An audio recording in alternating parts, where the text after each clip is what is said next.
You want to do this in English or Hindi? Both. Everybody's okay with Hindi? Yes. All right. Perfect. Test लूं कि रहने दो इस बार? Test ले ले हिंदी का। अच्छा उर्दू में कर दूं? उर्दू तो आती है ना सबको? परफेक्ट। वो पोएट्री के लिए यूज होगा। A very quick test of Hindi, 2-3 words, and the best part is that I take this test, before starting any of my sessions anywhere. और मैंने आज तक क्वेश्चन भी चेंज नहीं किया. So those who were there in Varanasi और Chandigarh event, they might have heard this question, और मैं वही सेम रिपीट करने वाला हूँ. तो अगर आपने क्वेश्चन सुना हुआ है, then you cannot answer. Otherwise, the question is, what is the Hindi word for building? इमारत is Arabic. भवन. What about chair? कुरान में आयत और कुर्सी है, which is a description of seat of God. कुर्सी is the Arabic word for chair. Hindi में क्या बोलते हैं? आसन. अच्छा एक बहुत इजी वाला, बुक. पुस्तक. Pineapple. That's Portuguese. There is no Hindi word. Let me give you a painful word. Divorce. तलाक is Arabic. संबंध विच्छेद तो कुछ भी हो सकता है. मतलब we are just putting 2 words together, which will make sense, of course, but it is not specifically divorce in a marital issue. There is no Hindi word. There is no Hindi word. Sometimes we don't understand the language we speak. ये बहुत होता है. मैंने बहुत बार news channels पे देखा है जी, उसने खुदकुशी कर ली. खुद खुशी नहीं, खुदकशी होता है. खुदकशी मतलब खुद को मारना. सो हम लोग लैंग्वेज को किस लेवल पर समझते हैं, हमारी पूरी जर्नी वहां से शुरू हो जाती है. About 4-5 days back, Ravi called me and he was like कि विक्रम पाजी सब कुछ प्लान कर लिया, एक चीज भूल गए. क्या? एक्सपीरियंशियल लर्निंग क्या होती है ये कौन बताएगा? सब कुछ तो कर लिया. और तो but he said that during the course of this event we will be talking so much about experiential learning that everybody will get to understand what is experiential learning, and they will understand it through experience only. So let that be. But before that, can we have a very quick session where we just talk about what not to do?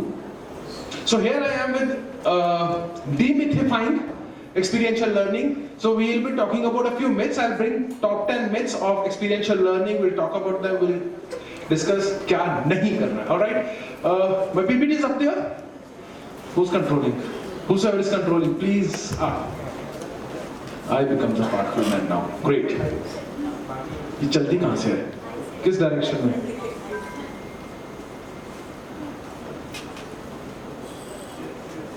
Oh. Everywhere. In Chandigarh, Varanasi, हर जगह ये चलता ही.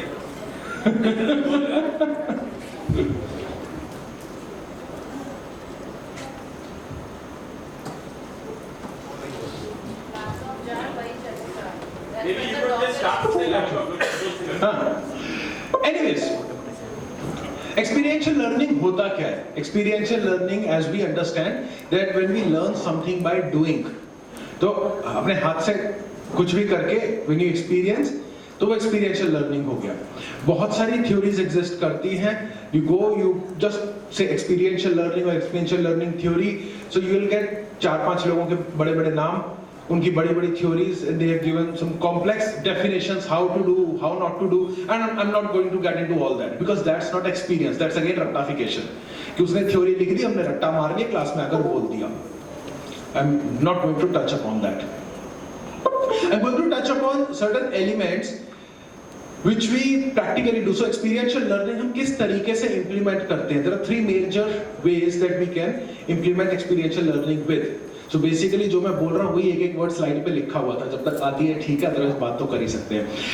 One is project based learning, another one is problem based learning, and third one is phenomena based learning.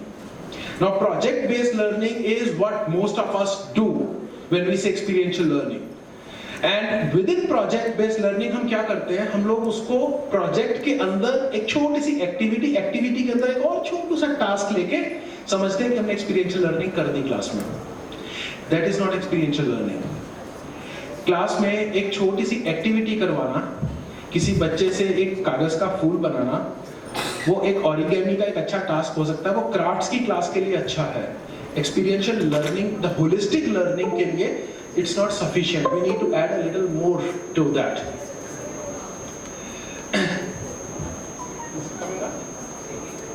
Anyways, then the second way is problem-based learning. Problem-based learning is by far most effective in Indian context because phenomena-based learning तक अभी हम खुद as educators नहीं पहुंच पाए हैं, हमें उसके लिए बहुत मेहनत करनी पड़ेगी। So problem-based learning में क्या होता है? First one was project-based learning. Now I'm talking about problem-based learning. One example. Just last week I was in one of the schools where we have set up a heritage lab. So ये चल गया. Okay. So in one of the schools where I have set up heritage lab, I was talking to kids and this was grade 7. तो मैंने उनसे पूछा कि last year सबसे ज्यादा प्रॉब्लम किस सब्जेक्ट में आई आपको, बिकॉज अभी उनका फर्स्ट डे था उस दिन, तो इस क्लास का तो पूछ नहीं सकता था। तो लास्ट ईयर उनको हिस्ट्री में बहुत प्रॉब्लम आई। नया ना ग्रेड 6 हिस्ट्री स्टार्ट हुआ, इंडस वैली कुछ समझ में नहीं आ रहा है। So I said, okay, no problem. Let's talk about. I'll give you a scenario, and let's try to find a solution. So the scenario was, let's imagine that there is a well-planned city 5,000 years ago. Mohenjodaro, Harappa, Lothal, जो नाम रखना रख लो। यहाँ पर problem ये होगी कि उन्होंने एक नई चीज डेवलप कर ली है, which is double storey house, 2 मंजिला घर बना लिए। अब इंटरसेक्शन है, स्क्वायर रोड्स हैं, और हमें कालीबंगान से लेके धोलावीरा तक लेआउट जो है, जो रोड सिटी प्लानिंग इतनी प्रिसाइज है कि जो मेन रोड्स हैं उनसे कैलकुलेट करके आप पूरे शहर का लेआउट प्लान कर सकते हो। सबसे पतली जो सड़क होगी, उसके बाद जो उससे मोटी सड़क है, that is double the width, उससे जो चौड़ी सड़क है, that is double the width of this one. So सीधे सीधे डबल हो रही है। बट उसमें प्रॉब्लम ये आ रही है on the main roads, where on one side we have entering the upper citadel, we have the market area, lower citadel where we have the residential area. When people are walking, especially in the market area, they are carrying loads जो उनको एक shop से दूसरी shop तक या dock से shop तक लेके जाने हैं, और एक्सीडेंट्स बहुत हो रहे हैं क्योंकि डबल स्टोरी घर है। So if there is a home here and I am just coming and anyone is coming from the other side, I just smash into that guy. तो मैं ऐसा क्या अरेंजमेंट करूं कि मैं आराम से यहां से निकल जाऊं, वो भी निकल जाए, हमारी आपस में टक्कर ना हो। And we did this activity for 1.5 hours। इस 1.5 घंटे के अंदर बच्चों ने इतने आइडियाज कि हम शीशा लगा देंगे। शीशा तो इन्वेंट ही नहीं हुआ, कॉपर के मिरर यूज हो रहे हैं, और कॉपर के मिरर उतने क्लीन नहीं है कि दूर से नजर आ जाए। कॉपर मिरर आपको पास रखना पड़ता है। दूसरा तरीका, पुलिसमैन खड़ा कर देंगे। कितने सिटीज हैं, कितने इंटरसेक्शन हैं, कितने बड़े बड़े शहर हैं, कितने पुलिसमैन खड़े करोगे ट्रैफिक मैनेजमेंट का। बेल्स लगा देंगे कि जो भी आ रहा है वो बेल बजाएगा। तो मैंने कहा जो अपने सर पे टोकरी रख के चले जा रहा है वो भी हाथ में घंटा लेके पूरे शहर में बजाता हुआ जाएगा घंटा, नहीं हो सकता। सो हमने काफी देर तक इस प्रॉब्लम को डिस्कस किया। करते करते करते करते सॉल्यूशन ये निकला कि if I am walking and there is a road, there is a building right here, the only solution is कि बिल्डिंग के बिल्कुल कॉर्नर से निकलने की बजाय मैं थोड़ा सा क्रॉसिंग के सेंटर में आ जाऊं and then I turn. And the best way to do is I will install a pole, a small post this high, so that I can enter the intersection and I can see who's coming from that side, and then I turn. It's called a fender post. This is what actually Indus Valley people did, the oldest traffic management system as we know. So instead of me telling them history कि उन्होंने सबसे पुराना traffic management system invent किया था, पता उन्होंने तो flush toilet भी बना लिए थे, उनके बाथरूम में तो गीजर लगा हुआ था, उन्होंने बटन इन्वेंट कर लिया था। No, I'm just presenting them with actual problem and let them come with the solution. Given all the circumstances, I don't have to teach them history. They will tell me what happened, because when all those things were happening, तो वो लोग इसलिए नहीं कर रहे थे कि उनको कोई बहुत बड़ी हिस्ट्री बनानी थी, हम एनडीटीवी पे हमारा नाम आ जाएगा, टीओआई में सबसे ऊपर लिखा आ जाएगा, नहीं। वो इसलिए कर रहे थे because they had a problem and they needed a solution, and this is what we need to do with kids. So problem based solution is, और problem based learning is one of the methods that is age of today for our context quite easier and gradually we move to phenomena based learning where we take a bigger and holistic approach. Phenomena based learning में क्या होगा? You have one problem which can actually give you solution on multiple fronts. 2020 Brahmaputra was flooded. 5,000 villages got affected. Is it that simple the way I have said it? Let's talk to those people, those who are affected. Lakhs of people were affected directly or indirectly. But I read that about 150 died only, which is quite a surprising thing. अगर 5,000 गांव ब्रह्मपुत्रा की वजह से effect हो रहे हैं तो सिर्फ 150 लोग मरे हैं। 5,000 गांव में तो कितने और लोग रह रहे थे, वो कैसे बचे? तो वो पूरे की पूरा सिस्टम कैसे काम करता है? अगर हमें पहले से पता है कि ये हो सकता है, पहले भी हो चुका है, how do we take preventive measures? इस चीज के ऊपर काम करें। This is phenomena. So one phenomena is that there will be a natural disaster. How do you prevent it? What all will be required 5 years down the line? A very quick example before I move to my top 10 list of do's and don'ts. Humayun's tomb, Delhi. It has got water harvesting system, oldest in South Asia. 500 years ago, this tomb was built right next to Yamuna River, and they built a water harvesting system because they knew that rivers change their course. And today, Yamuna is half a kilometer away, water level has decreased, but the lawns of Humayun's tomb are still green. While all other monuments in Delhi, सबके garden सूख चुके थे, यहाँ पर गोभी की खेती हो रही थी क्योंकि यहाँ पानी था हमेशा। हुमायूंस टूम का गार्डन नहीं सूखा because of this one reason. और अभी जब एकेटीसी ने उसको क्लीन किया, नीचे से वो पुराने टेराकोटा पाइप्स निकल आए और फिर उनको रिचार्ज करके रिवाइव करके दोबारा से वो पूरा सिस्टम पुराने तरीके से चालू कर दिया गया। सो फिनोमेना बेस्ड लर्निंग में we get into these deeper thoughts where we can think of 500 years from now also, not just the current problem that we have in our hand. अब चलते हैं मिथ्स के ऊपर। Myths हैं क्या और उनकी रियलिटी क्या है?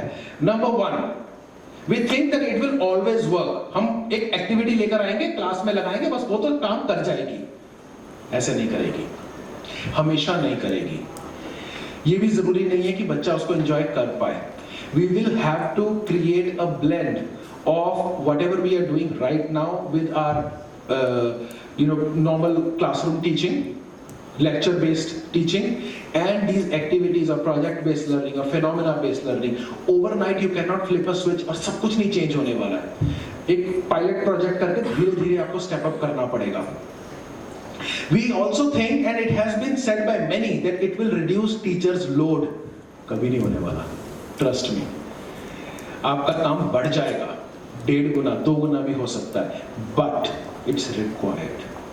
See, teachers like all other professions, हम लोग ये नहीं बोल सकते कि 3 बजे छुट्टी होती है स्कूल की और 9 घर जाकर आराम से सो जाएंगे, कभी नहीं होगा। हम लोग रात तक बैठना पड़ता है, देर रात तक काम करना पड़ता है, रिसर्च करना पड़ता है। जब तक टीचर और रिसर्च नहीं करेगा, वो बच्चों को नया कुछ कैसे बताएगा? So to get into experiential learning, teacher will have to train himself और हरसेल्फ, बिकॉज अभी तक हमारे टीचर्स उसके लिए ट्रेन्ड नहीं है। And when we do that, तो उस मोमेंट के लिए टीचर का लोड बढ़ेगा, because whatever activity you bring in, there can be multiple outcomes of that, and you have to be prepared for all those outcomes. So when I go to these kids and tell them, back of the mind I know that I have to get the answer that we have to install fender post in the city of Mohenjo-daro to manage traffic, but kids are telling me traffic police wala khada kar denge, शीशे लगा देंगे, because they are looking at all these things, when speed breaker बना देंगे। You have no idea the kind of ideas that I got, boom barriers and everything, but then everything that they came up with was what they already see in their daily life. So how do I make them visualize what happened 2000 years ago and what will happen 200 years from now? So I have to be double prepared for that. मुझे आज का भी पता होना चाहिए, past का भी और future का भी। That's where this point comes into picture. Teacher का load कम नहीं होगा। In the beginning teacher का load बढ़ेगा, but if you plan to stay in this profession for more than 5 years from now, I can guarantee you कि 5-6 साल के बाद आप एक तरफ बैठे होगे, बच्चे अपने आप ही पढ़कर चले जाएंगे।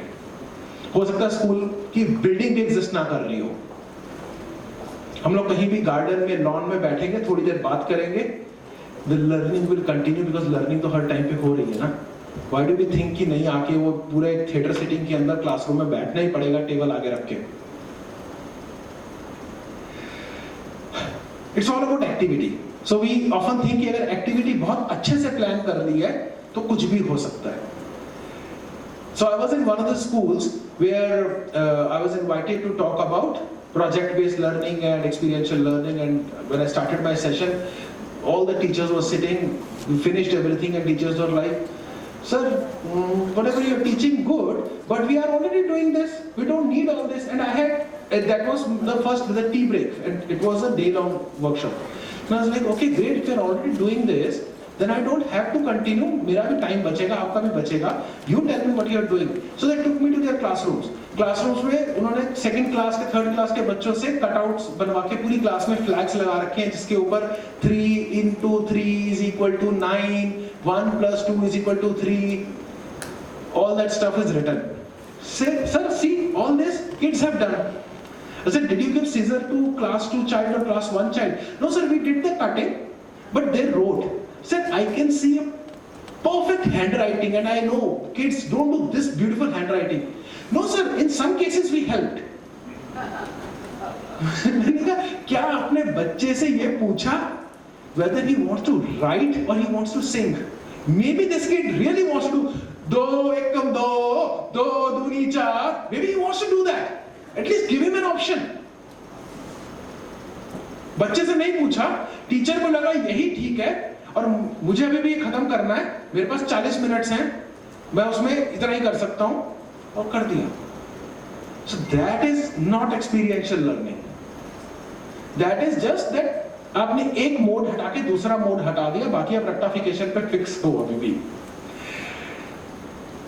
One period is equal to one task and activity, जो मैंने अभी बोला, 40 मिनट के अंदर कुछ नहीं होने वाला। आप उसको 50 मिनट कर दो, 2 घंटे भी कर दो, तब भी कुछ नहीं होने वाला। आपकी लाइफ में कभी ऐसा हुआ है कि आप सुबह उठे और आपने कोई बहुत बड़ी चीज, कोई बहुत बड़ी अचीवमेंट करनी है और आपने कहा मेरे पास 1 घंटे में सब अचीव कर लूंगा, 1 घंटे बाद मेरी लाइफ चेंज हो रही है, कुछ नया करने निकल जाऊंगा? नहीं होता ना। हम प्लानिंग करते हैं 2-2, 6-6 महीने, 4-4 साल, 10-10 साल। तो जब वो बच्चा सीख रहा है तो उस टाइम पर भी हम ये चीज क्यों नहीं करते? अगर आप उसे कोई कॉन्सेप्ट समझा रहे हो, हाउ कैन यू एक्सपेक्ट कि वो एक झटके में विद इन 20, 30, 40 मिनट्स वो टॉपिक पूरा समझ जाएगा? आई ऑलवेज से कि हाथ की 5 उंगलियां एक बराबर नहीं होती हैं, ये गलत एग्जांपल है। व्हेन वी से कि हाथ की 5 उंगलियां एक बराबर नहीं है, ये एग्जांपल बताता है कि हम भी गहराई तक नहीं देख रहे। अरे इतनी दूर मत जाओ, थोड़ा और बारीकी से देखो। एक उंगली को 3 हिस्से में डिवाइड करो, उसके ऊपर जो पैटर्न बना हुआ है वो भी दूसरे हिस्से से मैच नहीं कर रहा है। एक उंगली दूसरी उंगली से मैच नहीं कर रही है। मेरे हाथ में 4 उंगलियां, 1 अंगूठा है, 5 काउंट करूं, 5 और 5 10, हाथ 10 हाथ पे, 10 पैरों पे। ये इन 20 के ऊपर मल्टीप्लाइड बाय 3 इतने पैटर्न्स तो सिर्फ मेरे बॉडी के ऊपर, हाथों और पैरों पर हैं। अभी मैंने पाम को या अपने पूरे फुट को, सोल को काउंट नहीं किया बीच में।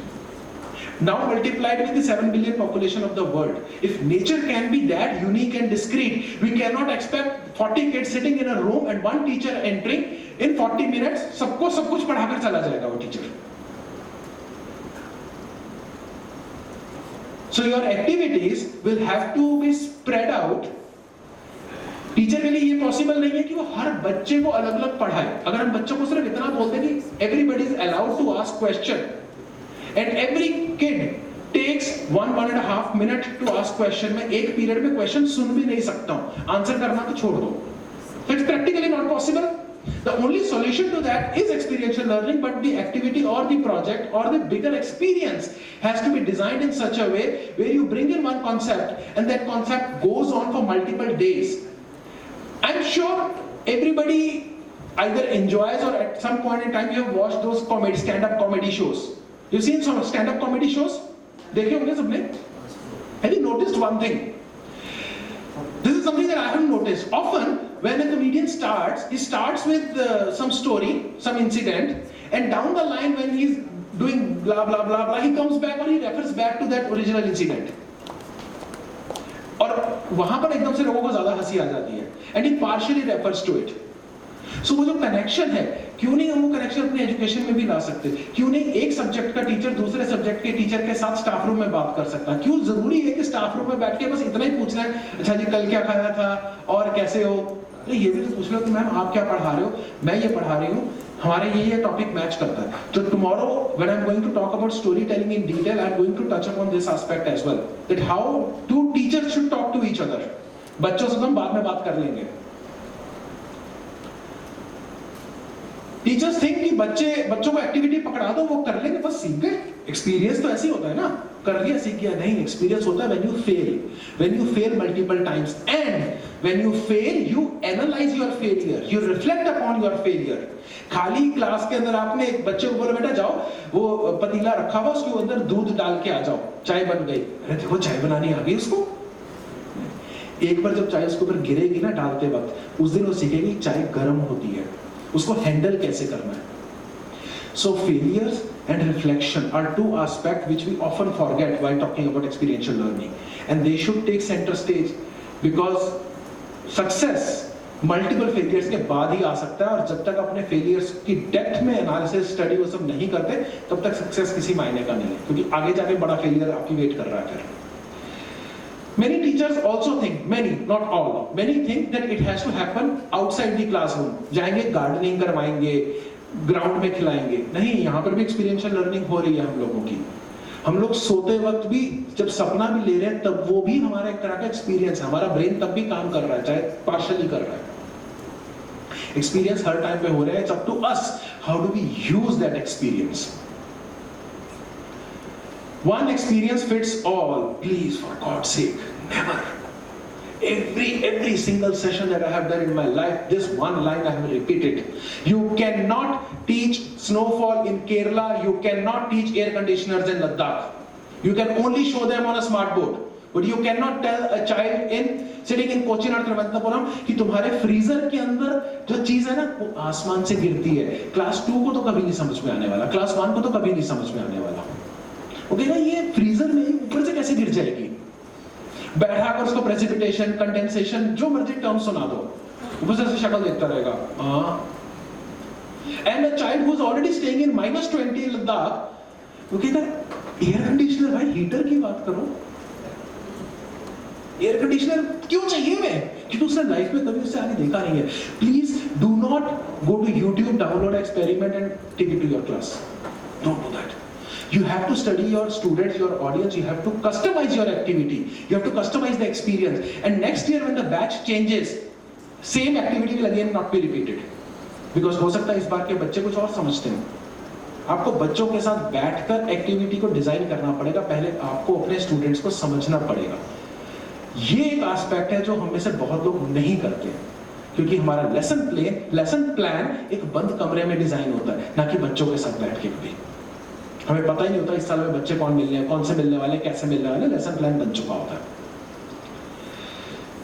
We think that it will replace conventional learning, not immediately. Maybe after 10 years, 20 years, or maybe once we are out of this service, तब तक शायद हो चुका हो, लेकिन अभी नहीं होने वाला। तो अभी don't rush towards it.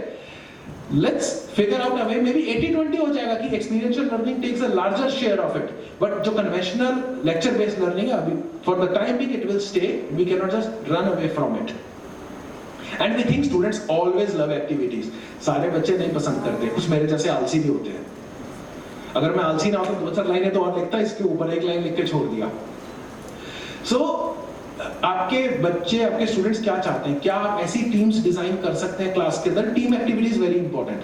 So teams design कर सकते हैं, इसमें एक आलसी और एक हाइपर एक्टिव बच्चा, एंड देन टीचर का लोड डबल होने वाला है, क्योंकि टीचर हैज टू एंश्योर कि हाइपर एक्टिव वाले बच्चे को इतना कंट्रोल करे कि टीम बैडली इफेक्ट ना हो, और आलसी वाले बच्चे को इतना पुल अप करे कि वो देख के थोड़ा एनकरेज हो, ना कि डिस्करेज हो। How do you manage the team dynamics? That becomes a tricky thing, and there is no fixed formula for that. Every class, every team will have a different way of implementation. Last, our teachers are talented enough to find and conduct activities. अगर हमारे teachers उस तरीके से खुद पढ़े होते, train होते, तो शायद वो कर लेते। But this is a concept which was there during the times of Indus Valley civilization, during the times of Nalanda and Takshila. You get deeper into those, आपको सब कुछ देखने को समझने को मिल जाएगा. But since 1850 we have not used this concept, and I don't think we have any teacher left today जिसने 1850 से पहले पढ़ाया हो. वो जिंदा नहीं होगा अभी.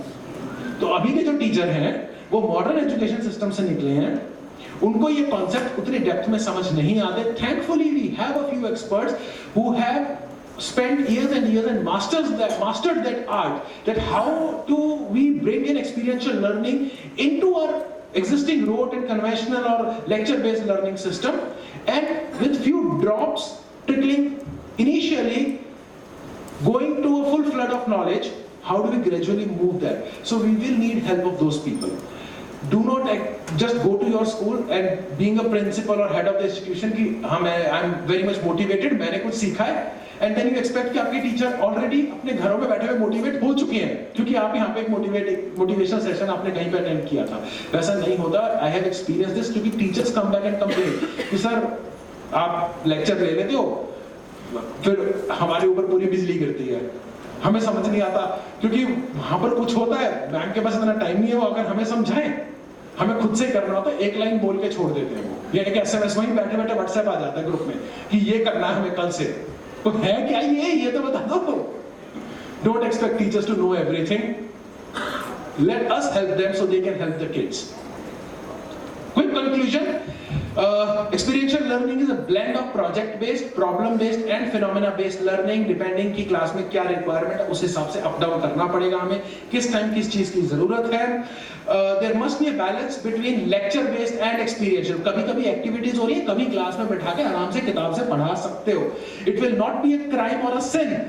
अगर आपने कहा कि we are experiential learning institution now और हम किताबें तो टच ही नहीं करेंगे, नहीं, इतनी भी बुरी हालत नहीं होने वाली है. Activities or tasks must be customized as per student. Every batch you will have to customize the activity. One shoe fits all never works. Socks maybe, yes, shoes nahi. Multiple subjects or topics should be integrated into a single experience. I'm not using the word activity, I'm using the word experience. How can that be done? वो कल सुबह 9:45 बजे बात करेंगे. Teacher must be trained before they are pushed into experiential learning. उनको खुद से वो activities perform करने होंगे. So if one activity has to go on for 3 days, teachers will have to spend 9 days internally within the staff room or with others or with their family or whosoever they want to, conducting those activities within them before taking it to kids. बच्चों को हम हर बार guinea pig नहीं बना सकते. And teachers must coordinate with each other, talk to each other to design these activities jointly, because one activity will definitely affect the other teacher or what other teacher is doing. तो दोनों के effort combine कर दो, उस sense में teacher का load definitely कम होने वाला है. Reflection is the key, लेकिन एक monotonous routine नहीं होना चाहिए कि बस क्लास खत्म हुई, सबको पेपर पकड़ा दिया, लिखो क्या समझा. यही हो रहा है ज्यादातर स्कूलों में. जबरदस्ती reflection. Maybe this kid didn't understand anything and he's not right now ready to put a reflection down. Bringing that practice or inculcating that practice is important, but it should not turn into a monotonous routine कि करना ही करना है, जो मर्जी हो जाए और paper पे ही लिख कर देना है. वो तो फिर हम उसी पुराने मोड पे जा रहे हैं ना. Maybe this kid wants to come on the stage and enact, express what he has learned. So can we find out those ways to action? And 10 activity 10 experiences के बाद एक चीज होने वाली है, तो इकट्ठे रिफ्लेक्शन ले सकते हैं या फिर एक सॉफ्ट एनवायरनमेंट में ले सकते हैं, एक ज्यादा कंफर्टेबल एनवायरनमेंट है, instead of having a very formal reflection. So we will have to figure out कि कहां किस चीज की जरूरत है और कैसे उसको इंप्लीमेंट करना है. With this I end my presentation. Thank you. If there are any question I am happy to answer. Thank you, sir. We invite Ms. Ahmed to join us on stage and felicitate Mr. Vikramjit Singh Group. Ma'am, may we have you here?